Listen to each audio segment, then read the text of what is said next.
But first, has the ATF scandal just gotten bigger? Are ATF whistleblowers now being threatened? Watch this video message to ATF workers. It's from their boss, the ATF acting director.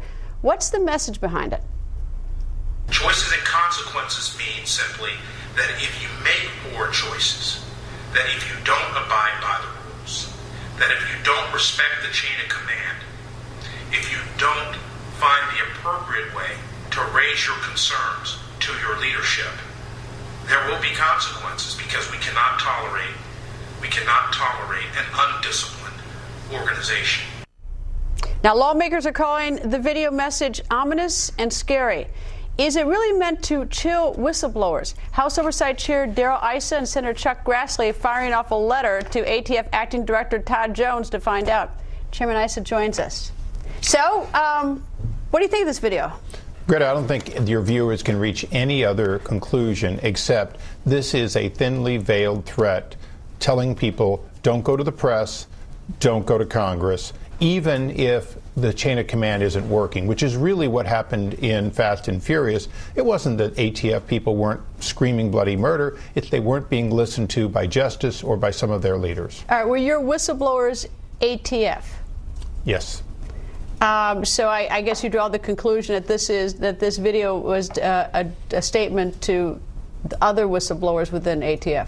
When law enforcement closes ranks, even when things are wrong, that is exactly what the American people are concerned about. And especially when you have a U.S. attorney who helps cover it up, and then an attorney general who ultimately won't turn over the facts related to it.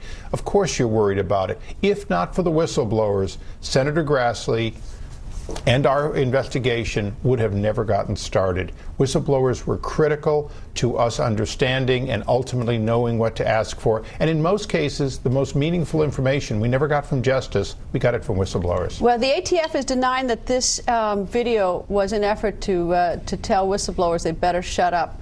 The ATF spokeswoman says that the video clip was taken out of context. She said the message was one of 8 internal videos released since March that addressed topics ranging from trust to mission to morale, that this one dealt with choices and consequences, but it was not meant to discourage legally protected activities. It was directed at employees who violate the rules. It was not directed at those who with protected disclosure. You know, when I was a young man, if my hand was in the cookie jar and my mom wanted to know if I was taking a cookie, I didn't say what cookie jar. You can look at this in context, and it's very clear. Use your chain of command or else. No question at all about it. It speaks for itself. Where did you get this video? Well, I think one of the things that we're proud of is that people who see wrongdoing take advantage of federally protected rights to come to Congress. Sometimes they go to the press.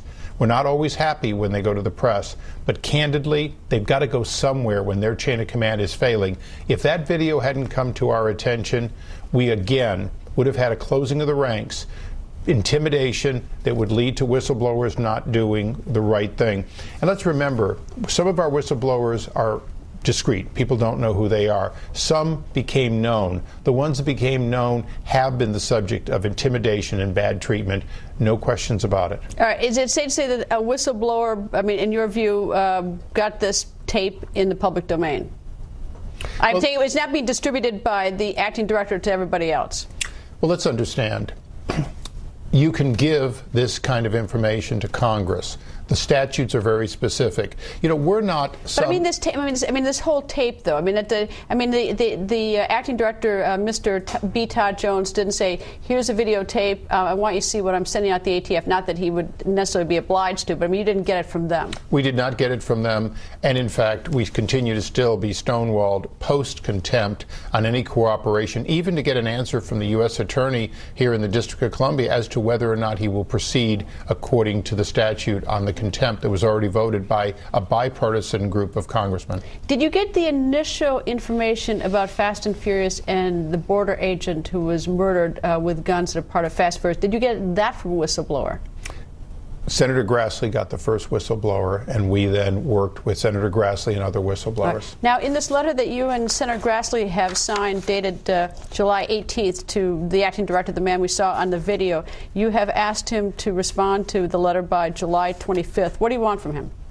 Well, first of all, we'd like to see an answer of what he says is in context. We'd like to look at all the videos. Do you have all this particular video so that, I mean, we only have that clip. We have the full video. We do not have, and we did not take it out of context.